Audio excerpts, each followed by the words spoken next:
வரக்கூடிய விஷயம் தான். சோ அதை நீங்க எப்படி ஹேண்டில் பண்றீங்க?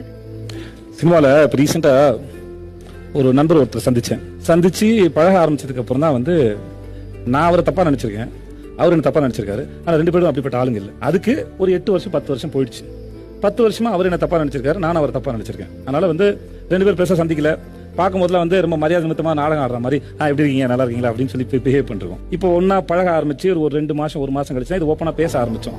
இப்படி ஒருத்தர் போய் நான் பழகி ப்ரூவ் பண்ண முடியுமா என்னால? அப்போ நினைக்கிறோன்னு நினைச்சுக்கோங்க, எனக்கு வேற வேலை இருக்கு என்ன.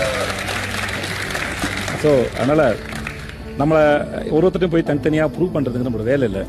இந்த வாழ்க்கை ரொம்ப சின்னது, தவ்ளோண்டு இல்லை. ஒவ்வொருத்தரும் உட்காந்து தயவுசெய்து தப்பா நினச்சிக்காதீங்க, நீ நினைக்கிற மாதிரி ஆள் இல்லை ஐயோ அப்படின்னு சொல்றது வேலை இல்லை.